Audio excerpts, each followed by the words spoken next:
শুরু করতেছি মহান সৃষ্টিকর্তার নামে, যিনি পরম করুণাময় এবং অত্যন্ত দয়ালু। বিকেল প্রায় বাজে 5:30 মতো। এইটা হচ্ছে আমার নানাদের এলাকা, যেটা আমি বলতে পারি যে মায়ের দেশ। এটা হচ্ছে আমার নানাদের 4টা পুকুর ছিল, প্রায় 5টাই ধরা যায়।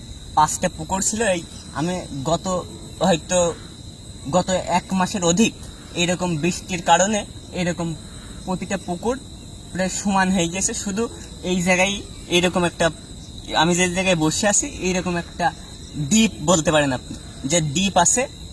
আর ওই সাইডেও কিছু কিছু আছে, ওইগুলো ভাঙা টাঙা কোনো রকম ভাবে আছে। আর সবচেয়ে মজার বিষয় এইটা, আপনি বলতে পারেন যে গরিবের কক্সবাজার। কারণ আমাদের মতো তো ধরেন গ্রামের ছেলেদের, ধরেন মধ্যবিত্ত সন্তানদের এই প্রতি মাসে বলেন আর 6 মাস পর একদিন বলেন, আমাদের তো সেই কক্সবাজার বলেন আর সেন্ট মার্টিন বলেন আর আপনি হচ্ছে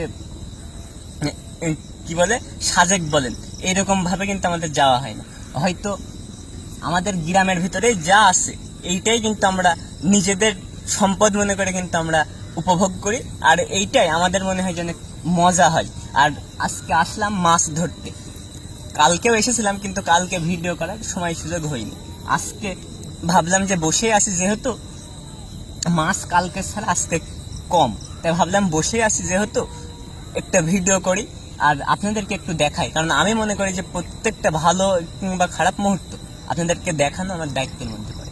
আর এইখানে মাছ ধরতে এসে নতুন একটা অভিজ্ঞতার শিকার হলাম। ভাবলাম যে এই অভিজ্ঞতাটাও আপনাদেরকে যদি না বলি আমি বিষয়টা খারাপ দেখাই এবং আমি নিজেকে দোষী মনে করি, সেই জন্য ভাবলাম যে আপনাদেরকে একটু দেখাই। আর এই জায়গায় মাছ ধরতে এসে নতুন একটা অভিজ্ঞতা হলো।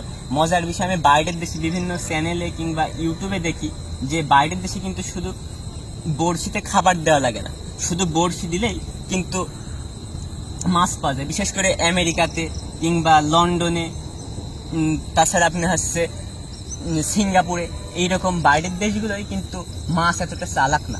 আমাদের দেশের মাছও যে এরকম চালাক, আমাদের দেশের মানুষও আমার কাছে মনে হয় যে এরা এইরকম চালাক।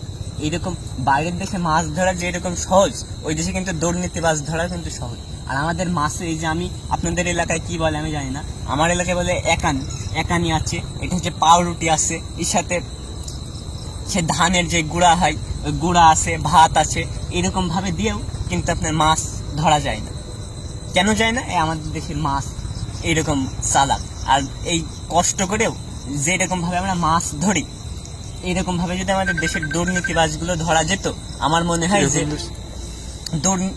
দেশটা সামনের দিকে একটু আগায় যেত এবং দেশে আরেকটু শান্তি মিলত। এইরকম ভাবে এই যে এখন দেখেন যে আমার মনে হয় যে যারা মধ্যবিত্ত আছে, গরিব আছে, নিম্ন শ্রেণীর আছে, তারা কিন্তু 200-100 টাকা যদি বাজারে নিয়ে যায় কিছুই কিন্তু পাবে না। আর কেন পাবে না? এই দুর্নীতিবাজের কারণে। আর আমার মনে হয় যে আপনারা হাজার কষ্ট হলেও একটু এই দুর্নীতিবাজগুলো ধরেন, তাতে কি হবে, দেশে শান্তি মিলবে।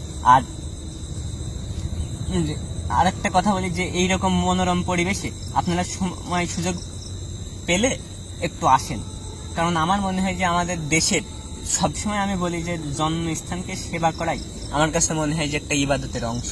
কারণ এইরকম ভাবে আমি যে নিজেকে ভাগ্যবান মনে করি যে আমি এই বাংলাদেশের যে চুয়াডাঙ্গা জেলার সন্তান, আমি কৃতি সন্তান বলছি না, এমনিতেই যে আমি সন্তান, সেই জন্য আমি নিজেকে ভাগ্যবান মনে করি। আর আপনারা যদি সময় সুযোগ পান, এরকম মনোরম পরিবেশে আপনারা মাছ ধরেন তো। আর এইরকম মনোরম পরিবেশে যদি সঙ্গে একটা চায়ের কাপ থাকে, কিংবা যদি একটু এই পানিতে যদি একটু নৌকা থাকে, তাহলে তো আর কোনো কথাই নেই। আর এইরকম মনোরম পরিবেশে গান গেতেও কিন্তু আমার মনে হয় যে অনেকটা ভালো লাগে। যদিও আমি গান পারি না, তবুও কিন্তু আমার মনে হয় যে যতটুকুই পারি এরকম মনোরম পরিবেশে একা একা বসে মাছ ধরতে এবং গান গেতে কিন্তু মজাটাই আলাদা, যেটা আপনি আমার মনে হয় যে আর 2-5 বছর পরে কোটি টাকা দিয়েও কিন্তু আপনি কিনতে পারবেন না। তো এই পর্যায়ে ভিডিও থেকে বিদায় নিচ্ছি। ভালো থাকবেন, সুস্থ থাকবেন।